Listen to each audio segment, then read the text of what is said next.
OSS ఫర్టిలిటీలో అమ్మ నాన్నలకి personalise treatment ఇచ్చారు in the good hands of science. Mummy daddy అవ్వాలంటే OSS కి కాల్ చేయండి.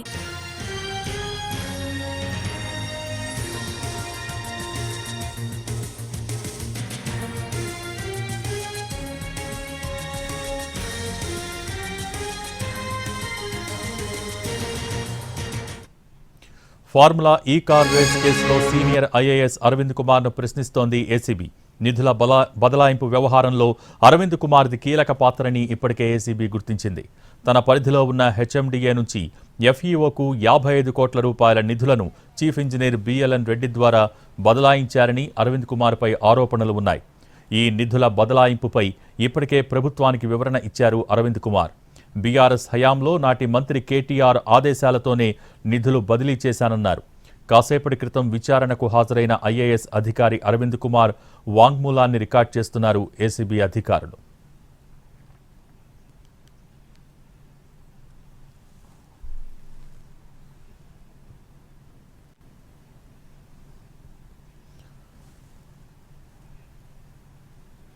ఫార్ములా ఈ కార్ రేస్ కేసులో సీనియర్ ఐఏఎస్ అరవింద్ కుమార్ను ప్రశ్నిస్తోంది ఏసీబీ. నిధుల బదలాయింపు వ్యవహారంలో అరవింద్ కుమార్ది కీలక పాత్రని ఇప్పటికే ఏసీబీ గుర్తించింది. దీనికి సంబంధించి మోర్ అప్డేట్స్ మా ప్రతినిధి రాధాకృష్ణ ఏసీబీ కార్యాలయం దగ్గర నుంచి అందిస్తారు.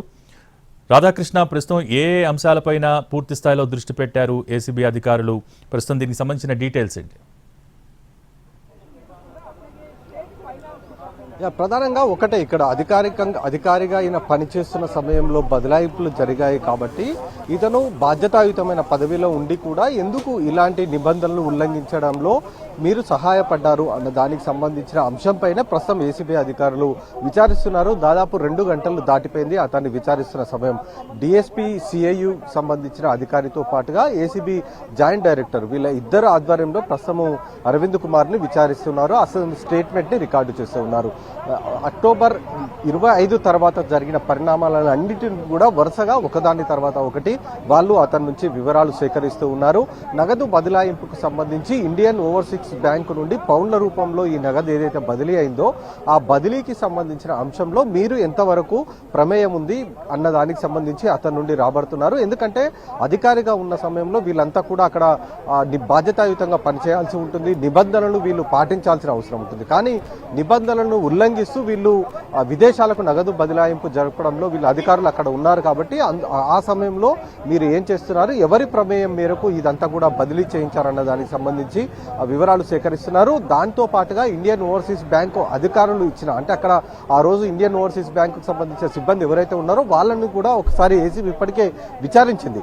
వాళ్ళు ఇచ్చిన సమాచారాన్ని కూడా ఇప్పుడు అరవింద్ కుమార్ ముందు ఉంచి విచారిస్తున్న సందర్భం కనబడుతుంది. అలాగే కేటీఆర్ ఏమని మీకు చెప్పాడు, ఏ విధంగా మీరు ఈ డబ్బును బదలాయింపు చేయడంలో మీరు అతనికి ఎలాంటి సలహాలు సూచనలు ఇచ్చారన్న దానికి సంబంధించి కూడా అడుగుతున్నారు. ఎందుకంటే అక్టోబర్ 3, 11వ తేదీ ఈ 2 రోజుల్లో దాదాపు 22 కోట్లు ఒకరోజు, 23 కోట్ల రూపాయల నగదు ఒకరోజు బదలాయింపు జరిపారు. కాబట్టి ఆ సమయంలో మీరు ఏ విధంగా మీ ప్రమేయం ఉంది, ఆ సమయంలో మీరు ఎక్కడ ఉన్నారు, అధికారులకు మీరు ఎలాంటి సూచనలు చేశారు? ఎందుకంటే వీళ్ళు నేరుగా ఫీల్డ్కి వెళ్లే అవకాశం ఉండదు కాబట్టి కింది స్థాయి సిబ్బందికి వీళ్ళు సూచనలు చేస్తూ ఉంటారు. కాబట్టి ఆ బదలాయింపు సమయంలో మీరు ఎలాంటి ఆర్డర్స్ జారీ చేశారన్న దానికి సంబంధించి కీలకంగా ప్రస్తుతం ఏసీబీ అధికారులు అతని నుంచి స్టేట్మెంట్ రికార్డ్ చేస్తూ ఉన్నారు. Thank you Radhakrishna.